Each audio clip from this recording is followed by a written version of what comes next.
15 नवंबर को झारखंड पहुंच रहे हैं और खूंटी में प्रधानमंत्री के 2 कार्यक्रम प्रस्तावित हैं और इस दौरान पीएम की सुरक्षा के मद्देनजर 2000 जवानों के साथ 10 आईपीएस अफसर को तैनात किया गया है। वहीं सुरक्षा एजेंसियां भी अलर्ट मोड पर नजर आ रही हैं। रांची डीआईजी ने कहा कि पीएम के दौरे के मद्देनजर रांची एयरपोर्ट के साथ ही खूंटी में भी सुरक्षा को कड़ी कर दिया गया है। टेक्निकल गैजेट्स की जो ज़रूरत है, चाहे वो बीपी गाड़ियां हों, चाहे वो जैमर्स हों, मोबाइल जैमर्स हों, इसके अलावा डॉग स्क्वाड है और जो बॉम्ब डिस्पोजल टीम्स हैं, तो इन सभी का रिक्विजिशन हम लोगों ने किया है।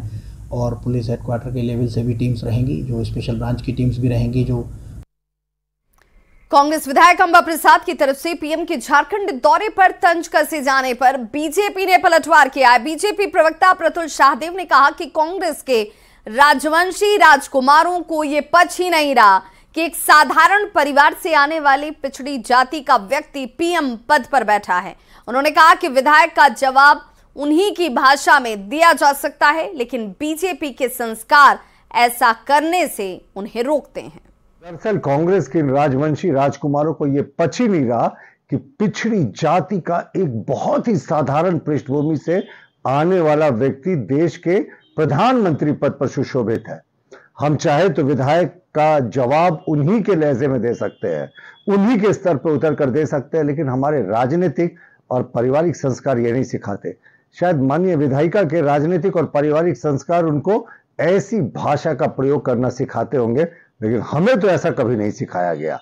फिलहाल ये जो कुछ भी उन्होंने कहा है, ये उनकी पार्टी की विकृत मानसिकता और एक पिछड़े को प्रधानमंत्री के पद पर नहीं देखने को साफ इंगित करता है।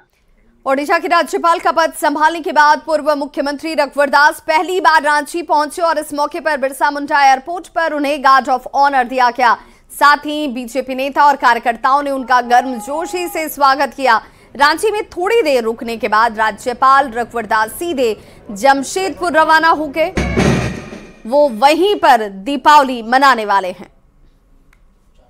स्वागत किए और रघुवर दास जी गवर्नर बनने के बाद पहली बार भगवान बिरसा मुंडा जी की धरती पर उनका आगमन हुआ है। कार्यकर्ताओं में उत्साह का माहौल है और एक कार्यकर्ता के रूप में विधायक, मंत्री, मुख्यमंत्री तक का सफर उन्होंने तय किया और उनसे हम लोगों कार्यकर्ताओं का जुड़ाव हमेशा रहा है। उनका मार्गदर्शन पहले भी मिला है, भविष्य में भी मिलेगा।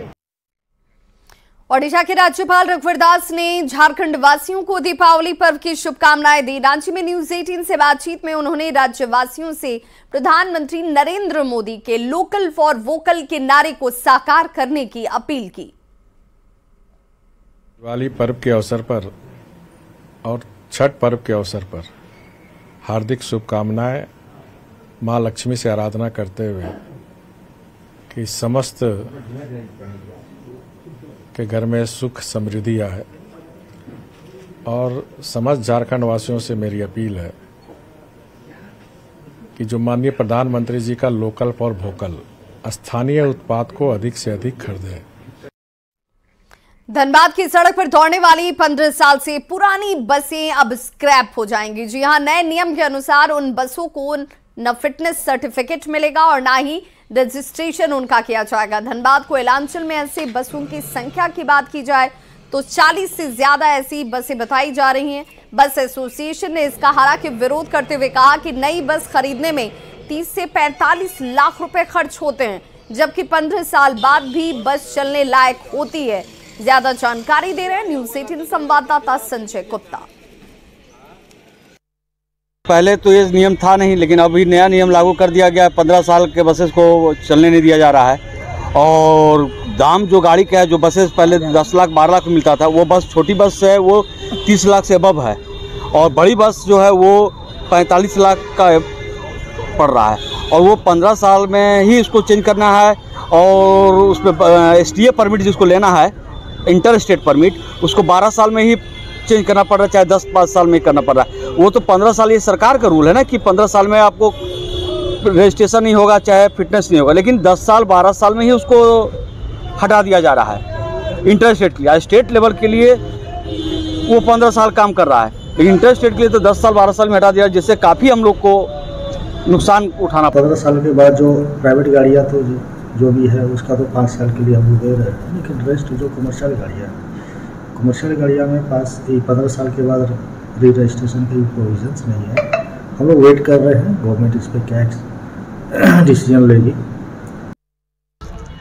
धनबाद में 15 साल से पहले की सभी बसें अब स्क्रैप हो जाएगी।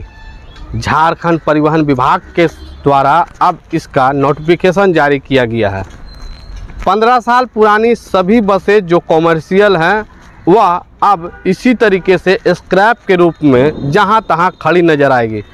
अभी हम धनबाद के बरटाण बस स्टैंड में हैं और यहां पर दर्जनों ऐसी बसें हैं 15 साल पुरानी है और इसी तरह जहां तहां खड़ी की हुई है। इसे लेकर धनबाद डीटीओ से जब हमने बात की तो उनका कहना है कि 15 साल से पुरानी जो भी बसें हैं जो कॉमर्शियल रूप से सड़कों पर चलती थी उसे अब सरकार ने हटाने का प्रावधान लाया है। हालांकि इस बारे में उन्होंने कहा कि ये जो नियम है वह केवल कॉमर्शियल पर ही लागू होगा। प्राइवेट जो भी वाहनें हैं उन्हें 5 साल का एक्सटेंशन दिया जाएगा। अब इससे कहीं ना कहीं जो बस मालिक हैं उन्हें एक नुकसान होने वाला है, क्योंकि 15 साल के बाद कुछ हद तक ठीक ठाक रहने वाली बसें भी अब स्क्रैप का रूप ले लेगी। संजय गुप्ता, न्यूज़ 18 धनबाद।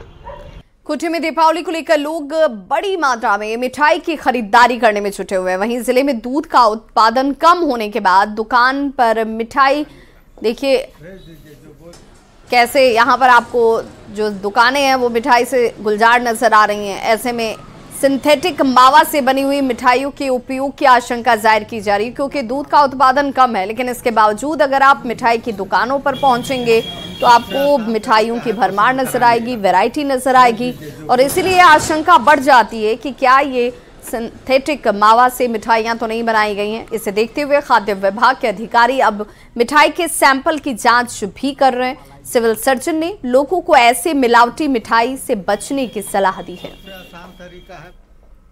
दिवाली को पर्व को देखते हुए चूँकि ज़्यादा मिठाई का मांग बढ़ जाता है, इसमें मिलावट का संभावना रहता है, इसलिए हम लोग बीच बीच में अभी जांच अभियान चला रहे हैं।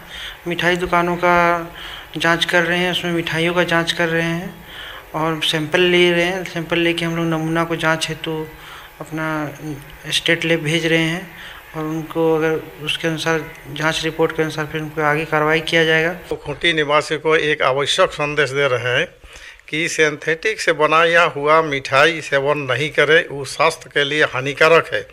अगर सेवन कोई करते हैं अनजान से तो उसका स्वास्थ्य पर विपरीत प्रतिक्रिया प्रभाव पड़ेगा, जो कुछ भी संभव हो सकता है, या तो फूड पॉइजनिंग भी हो सकता है या दूसरा बीमारी भी हो सकता है। इसलिए इसे बच के रहेंगे। धनबाद कोयलांचल में दीपावली और काली पूजा की तैयारियां इस वक्त जोर शोर से की जा रही हैं। कतरास में श्री श्री काली पूजा पोस्ट ऑफिस गली समिति की ओर से करीब 11 लाख रुपए की लागत से आकर्षक पंडाल का निर्माण किया गया है। इस पंडाल में ग्रामीण अर्थव्यवस्था, ग्रामीण परिवेश, गांव के जीवन शैली और गांव में लोगों के इस्तेमाल की चीजों को दर्शाया गया है।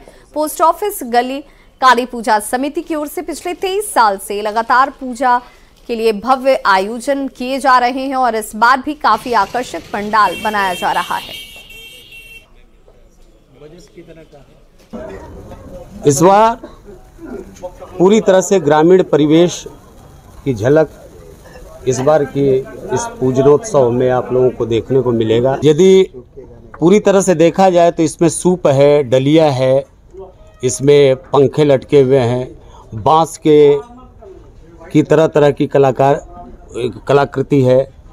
आप लोगों को इसमें ये पुआल से बनी हुई रस्सियों का प्रयोग आप लोगों को नज़र आता होगा। हमसे जो पहले बुजुर्ग थे वो तो सारा देखे ही हैं, लेकिन बच्चे लोग को ये नहीं पता है कि इस चीज़ में क्या हो सकता है। उसको सीखने के लिए और हम लोग दिखलाने, उसको दर्शाने के लिए ये काल्पनिक थीम पे सारा पंडाल को मैंने रेडी किया। एक एक प्याली के चुक्के में, एक एक प्याली का आपका बर्तन में, हर एक प्याली का आइटम बना हुआ है जिसमें माँ का तस्वीर भी दिया गया है। धनबाद कोयलांचल में दीपावली और काली पूजा की धूम देखी जा रही है और अभी हम धनबाद जिला के कतरास में हैं और कतरास काली पूजा समिति पोस्ट ऑफिस गली धूमधाम से काली पूजा करती है। अभी हम पंडाल में, और इस पंडाल में ग्रामीण परिवेश को दिखाया गया है। ग्रामीण परिवेश में दैनिक जीवन में उपयोग होने वाले प्याली, चुक्का, घड़ा, पंखे, सूप इत्यादि चीज़ों का इस पंडाल में प्रयोग किया गया है। और इसका थीम यहाँ के समिति ने ग्रामीण परिवेश को लेकर लोगों को जागरूक करने को बताया है। इस पूरे पंडाल में जितने भी चीज़ें लगी हुई हैं वो ग्रामीण लोग अपने दैनिक जीवन में प्रयोग करते हैं और उसी चीज़ को दिखाया गया है। इसको बनाने का मकसद जो समिति ने बताया कि वह है कि एक तो ग्रामीण परिवेश से लोगों को रूबरू करवाना, लेकिन अगर ग्रामीण परिवेश के चीज़ों को प्रयोग में लाया जाए तो प्रदूषण का स्तर कहीं ना कहीं नियंत्रण में होगा। साथ ही साथ ग्रामीण परिवेश को आर्थिक रूप से मजबूती देने को भी लेकर इस पंडाल में इन चीज़ों को लगाया गया। इस बार की पूजा कमेटी का बजट लगभग 10 से 11 लाख रुपये हैं और इस पूजा को संपन्न कराने में यहाँ के स्थानीय लोगों की भूमिका भी बड़ी ही सुंदर दिखती है। संजय गुप्ता, न्यूज़ 18, धनबाद। कोडरमा के परसाबाद में दिल्ली पुरी पुरुषोत्तम एक्सप्रेस की बोगी पर ओवरहेड वायर टूटकर गिर गया। इस दर्दनाक हादसे में 2 लोगों की मौत हुई है। पुरुषोत्तम एक्सप्रेस जैसे ही परसाबाद रेलवे स्टेशन से गुजरी तभी ओवरहेड तार जो है वो ट्रेन की बोगी पर गिर जाता है। यही नहीं, बिजली के पोल जो है वो जनरल बोगी के एक हिस्से पर आकर गिरते हैं, जिसमें सफर कर रहे यात्री संजय माझी को चोट लगी, जिससे उनकी मौत हो जाती है। परसाबाद स्टेशन पर काम कर रहे 3-4 मजदूरों को करंट का झटका लगा, जिसमें एक मजदूर गंभीर रूप से झुलस गया। उसे अस्पताल ले जाया गया लेकिन उसकी मौत हो गई। इस घटना की वजह से पुरुषोत्तम एक्सप्रेस कई घंटे तक परसाबाद और सियालदह दुरंतो एक्सप्रेस कोडरमा में खड़ी नजर आई।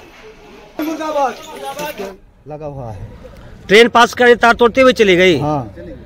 जिसके कारण क्या हुआ? वो माथा में लगा है। माथा में लगा है। हाँ।